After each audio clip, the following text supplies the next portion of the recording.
Mas você vê, o professor falou aí que mito e filosofia não tem nada a ver, agora no livro tá falando aqui que o mito da caverna é a passagem mais importante da história da filosofia.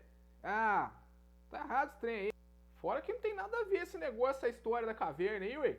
Como é que o cara vai sobreviver a vida inteira na caverna? Não faz sentido, não. E você, conhece o significado do mito da caverna? Se você tem essa e outras dúvidas, venha comigo no nosso 5 Minutos de Filosofia.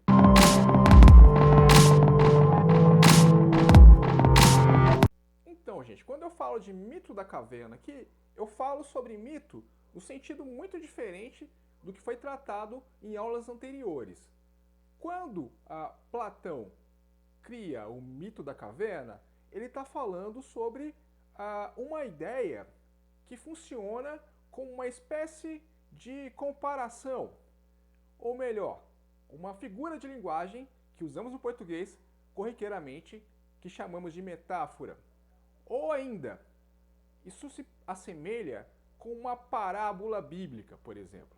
Então, o Platão cria uma história que tem um significado em cada elemento, e a história em si mesmo ela tem um sentido secundário. Essa história que eu vou contar hoje aqui é uma história muito visual. Então vamos fazer aqui um esforço de imaginação. Pense só em umas pessoas que viveram a vida toda dentro de uma caverna, acorrentados, de um modo que elas não conseguiam nem olhar para os lados e nem para trás. E eles estavam presos do lado contrário da saída da caverna, de modo que as únicas coisas que eles conseguiam ver eram a sombra deles mesmos e das coisas projetadas na parede da caverna por uma fogueira que havia bem atrás de onde eles estavam. Agora imagine que um belo dia, um desses sujeitos acorrentados conseguiu se soltar. E ele foi ver como eram as coisas fora da caverna. E ele conseguiu sair, né, desse lugar que ele viveu a vida toda e ver como que era o mundo de fato, como era o mundo lá fora. E ele fica encantado com o que ele viu lá fora e ele tem a ideia de voltar e contar para os seus amigos que tudo que eles viam até então não passava de sombra, de mentira. Só que o que acontece? Ele é bem recebido quando ele faz isso? Não! Ele simplesmente é hostilizado e morto, simplesmente porque pensava diferente e dizia que as coisas que eles pensavam sobre o mundo estavam equivocadas, estavam erradas. Isso se assemelha, inclusive, à história de Sócrates, né? Que morreu simplesmente por pensar diferente. Primeiramente, ignore as falhas do roteiro. Pense que aquela série ruim da Netflix que você gosta. Na real, o que importa para Platão não é a história em si, mas é o significado que a gente pode tirar de cada uma dessas coisas. Esse mundo da caverna, em que os caras enxergavam as sombras, para Platão, representa o que a gente chama de senso comum. São ideias que a gente vai, ao longo do tempo, adquirindo através de várias fontes e que vai criando a nossa visão de mundo e que a gente vai construindo, muitas vezes, de forma não refletida. Existem várias formas de influência que criam esse senso comum, como, por exemplo, a igreja, como, por exemplo, a família, como, por exemplo, os amigos, como, por exemplo, a mídia. Vamos colocar exemplos de cada coisa. Imagine só que você foi criado numa igreja lá e passa-se uma certa visão de mundo, às vezes, que tem um preconceito com certas visões políticas ou com certos tipos de comportamento, considerando que certas pessoas são melhores do que outras, e muitas vezes você assimila aquilo, né, porque o padre, o pastor é uma autoridade, e você só compra essa ideia. Só que, às vezes, essas ideias não correspondem a uma visão adequada e justa do que é o mundo. Até porque há uma diferença, né, entre o que é o sagrado em si e o que é a instituição. Nós somos seres humanos e falhamos. Então, essa é uma questão.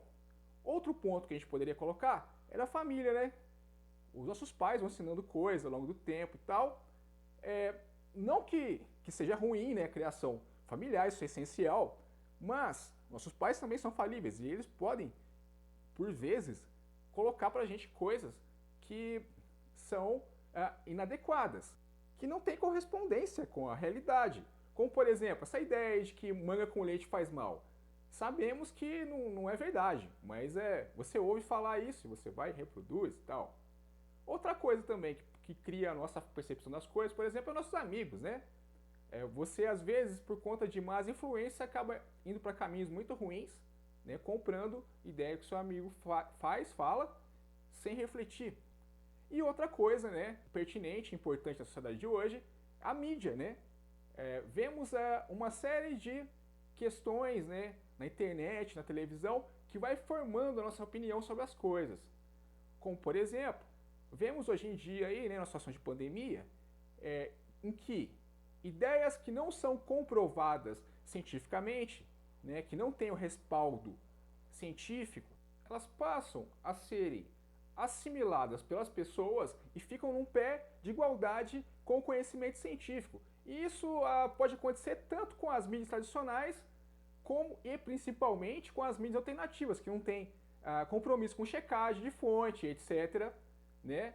Então cria-se uma visão inadequada das coisas. E vai para além ainda, por exemplo, na internet, né? Você vê lá, né, o pessoal fica lá postando selfie, fica postando fotos de viagem, não sei o que, todo mundo super feliz. Você acha que as pessoas são felizes assim mesmo? Ou isso é uma distorção das coisas? Então, vamos voltar aqui ao que o Platão está dizendo sobre a caverna. A caverna representa o mundo dos sentidos, o mundo das aparências. Só que tem um lance. Vocês estão me enxergando aqui agora, né, pelos sentidos. Vocês estão me ouvindo também pelos sentidos. Só que para Platão, esse mundo dos sentidos é uma pura distorção da realidade.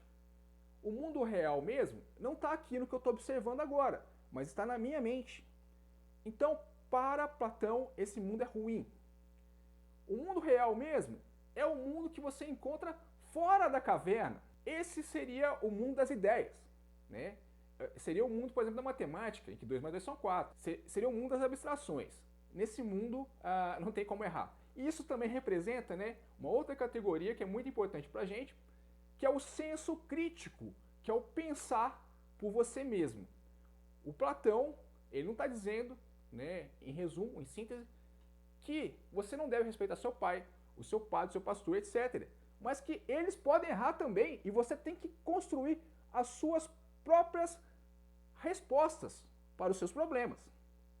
Para construir sua visão de mundo. E não receber passivamente dos outros ideias pré-estabelecidas. Bom, basicamente é o que eu tinha para falar por hora. Até a próxima. Tchau.